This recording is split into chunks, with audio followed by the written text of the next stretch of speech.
Hello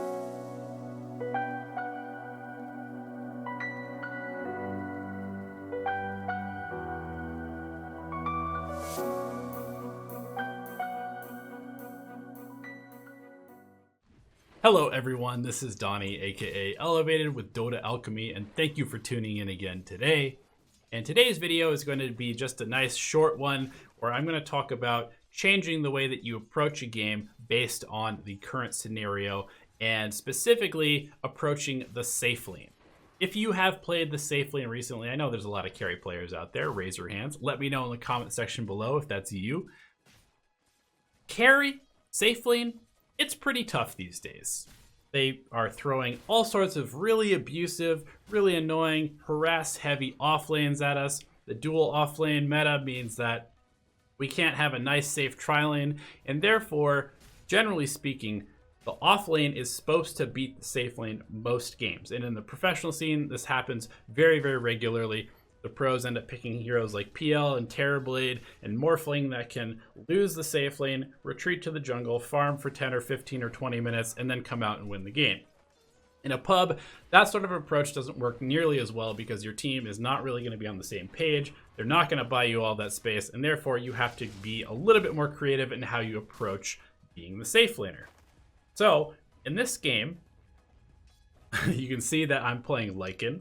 And I know that we just made a video about Lycan, so this is not really about Lycan. It's going to be about the approach to why I picked this particular hero. And you can see that I'm against an Axe. And going into the draft, the first pick was Jakiro. And I'm not sure if Axe was the second or the third pick for the other team, but he was definitely early on, or I had picked my hero. And Axe Jakiro's an incredibly difficult lane to lane against for basically any combination of heroes. There's just so much harass, so much slow. It's almost impossible for any traditional carry to even stay in that lane. And as a result, I wanted to pick a hero that had very good innate sustain. My mid player had Meepo moused over in the mid lane. So when I know there's a Meepo in the game, it doesn't matter what hero I'm playing or what position I'm playing. The Meepo is the number one. He's the position one. He's the carry.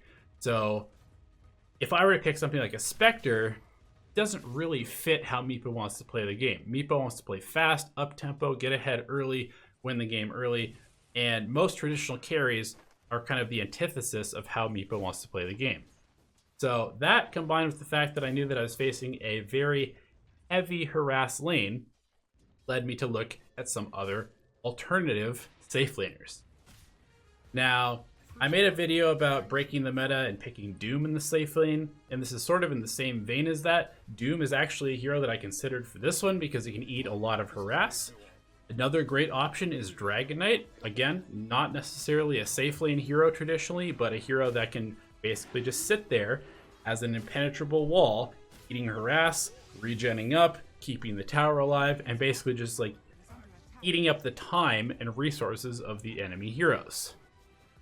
Because of the way that the other team's draft is structured with a Tinker and a PL, those are two very, very greedy heroes that need a lot of space. Axe needs to be the space creator for them. He wants to play very up-tempo, and based on the matchup, he wants to be running over the safe lane. That's what the off lane does. So he wants to just be running us over, taking the tower very fast, opening up the jungle to his team so that those very greedy heroes have lots of space to work with. And as a result, I can ruin his tempo by simply not letting him take my tower, by simply being an impenetrable wall, by simply not being harassed out of the lane and not being run over. You can see that I have a Ring of Health. I'm going for a Helm of the Dominator as my very first item, before boots, before anything else. That's very traditional for Lycan these days, and you can see why. I'm level 3 and I have 11 HP regen per second. This is only going to get higher. Also, facing an Axe, I decided not to put any points in Wolves early on because they would just die to his counter helix. They don't really help me approach the creep waves, since I can't really anyway against this Axe. And so I go for an extra point in Howl, which gives me more HP. And it also, it helps out my team, but this was more for me to be able to just have a little bit of extra HP to not die in lane to be even more of an impenetrable wall. I'm essentially a Vanguard or a Crimson Guard for my tower because I'm just eating all of the damage that Axe is trying to throw at me and Line is trying to throw at me. And they're not being able to move me. And as a result, they are stuck in this lane. And this is something that a lot of people do in pubs where this Axe, again, wants to be playing high tempo. He should be leaving the lane. He should be taking the tower and leaving the lane. But because he can't take the tower, he also doesn't feel like he can leave the lane. And he probably should. Probably should let this Lion just have the lane, get experience. Axe goes, jungles, gets his Blink Dagger very, very quickly, and goes and starts ganking, especially trying to target and kill the Meepo. But because he can't take the tower, he feels obligated to stay in this lane because he hasn't accomplished his initial goal. And that completely ruins his tempo, completely ruins the timing of his entire team. And you can see that the map does not get broken open, and they don't have access to our jungle, which means that the Tinker has less space, the PL has less space, and they are stuck playing a very slow, passive game while we are able to ramp up, because once Axe does leave the lane, I'm a Lycan. I just run his towers down. We have a Meepo. He just runs towers down. So basically what I'm trying to say is that you can switch up how you're thinking about the game from that mode of being, I need to be the carry, to being, what is my actual role? What is going to allow me to be as annoying as possible to the other team? And in this case, for this particular game, it was literally to just be a fat blob of a tank, soaking up damage, soaking up space, and it ended up being a super easy game as a result.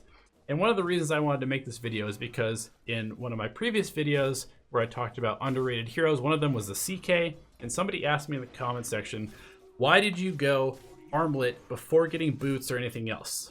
And in that game, the answer is the same as why I'm literally just buying as much regen as possible. You can see I have 2 rings of regen and a ring of health because I ended up also going for Vlad, so I just had so much HP regen. It's because if you are playing that static, stuck in a lane hero, like I am in this game, like I was in that game, why do you need boots? You're not rotating, you're not chasing anybody, you're not taking fights. All you're doing is sitting in a lane, absorbing farm, absorbing damage, and just trying to stay alive. So I don't really need movement speed to just stand there stationary and regen HP.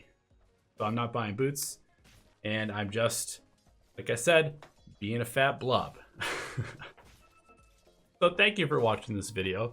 I hope it kind of helps to hear my perspective and my thought process for why I picked this hero and why I itemized in this way and played in this way. I think that despite the meta being the way it is, there's still room for a lot of creativity in the way that you solve the problems of every particular game. I encourage you to think a little bit outside the box instead of just, picking that Spectre, getting run over, and then crying about it afterwards because the game was hard. So I hope you enjoyed this video, and we'll see you in the next one.